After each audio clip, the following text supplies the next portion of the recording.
A história começa com o sacristão em pé na frente da casa de reunião, tocando o sino. Ele deve parar de tocar o sino quando o reverendo Sr. Hooper aparecer. No entanto, a congregação se depara com uma visão incomum.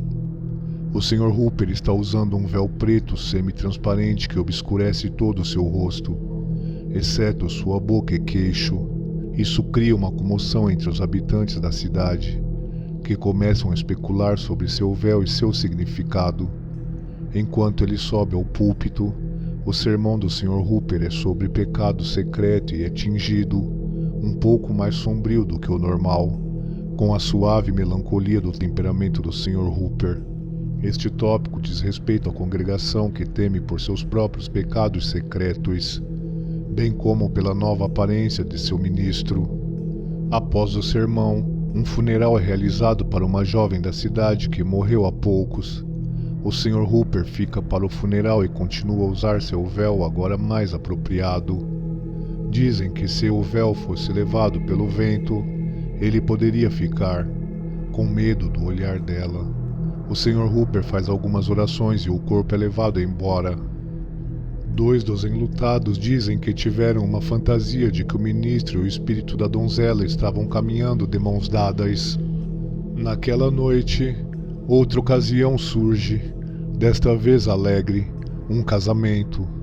No entanto, o Sr. Hooper chega com seu véu novamente, trazendo a atmosfera do casamento para a escuridão. No dia seguinte, até as crianças locais estão falando sobre a estranha mudança que parece ter ocorrido em seu ministro. No entanto, ninguém consegue perguntar diretamente ao Sr. Hooper sobre o véu, exceto sua noiva Elizabeth. Elizabeth tenta ser alegre e fazê-lo tirá-lo. Ele não fará isso, mesmo quando estão sozinhos, nem lhe dirá o porquê usa o véu. Eventualmente, ela desiste e diz adeus a ele, rompendo o noivado.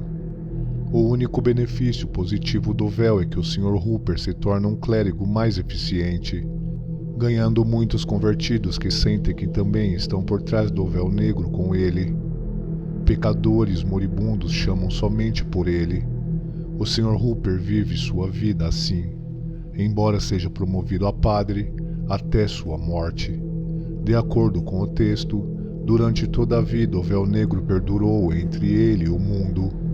Ele o separou da alegre fraternidade do amor feminino e o manteve naquela mais triste de todas as prisões, seu próprio coração, e ainda estava sob o seu rosto, como se para aprofundar a escuridão de sua câmara escura e protegê-lo do sol da eternidade.